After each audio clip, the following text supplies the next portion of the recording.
দুদিনের মরিশাস সফরে মঙ্গলবার সকালে পোর্ট লুইস বিমানবন্দরে পৌঁছন প্রধানমন্ত্রী নরেন্দ্র মোদী। বিমানবন্দরে তাকে স্বাগত জানান মরিশাসের প্রধানমন্ত্রী নবীন রামগুলাম। সেখানে উপস্থিত মন্ত্রিসভার মন্ত্রীরাও মোদীকে স্বাগত জানান। এরপর ভারতের জাতীয় সঙ্গীতে প্রধানমন্ত্রী তথা ভারতের প্রতি সর্বোচ্চ সম্মান জানান মরিশাস সরকার।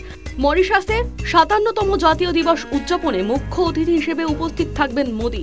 অনুষ্ঠানে ভারতীয় নৌবাহিনীর জাহাজের সাথে ভারতীয় প্রতিরক্ষা বাহিনীর একটি দল অংশগ্রহণ করবে।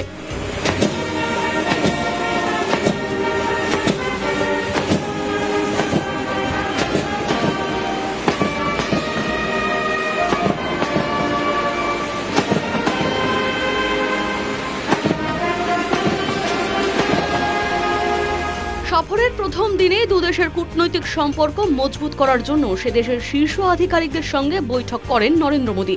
এছাড়াও ভারতের আর্থিক সাহায্যে গড়ে ওঠা ২০টিরও বেশি প্রকল্পের উদ্বোধন করবেন তিনি। পাশাপাশি মরিশাসের এক শীর্ষ আধিকারিক জানিয়েছেন, মরিশাসের গণতন্ত্রকে আরও শক্তিশালী করতে বড় পরিকাঠামোগত প্রকল্পের ঘোষণা করবেন মোদী। মঙ্গলবার মোদীকে স্বাগত জানাতে ভিড় করেন সে দেশের সাধারণ মানুষ।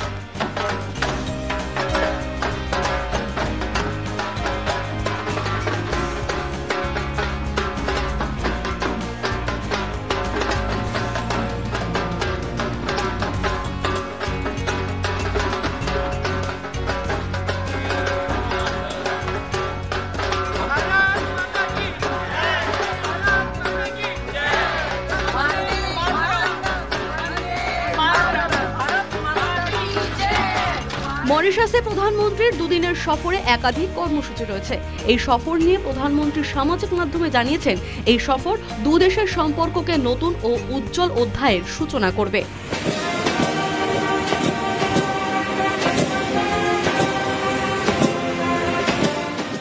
News time.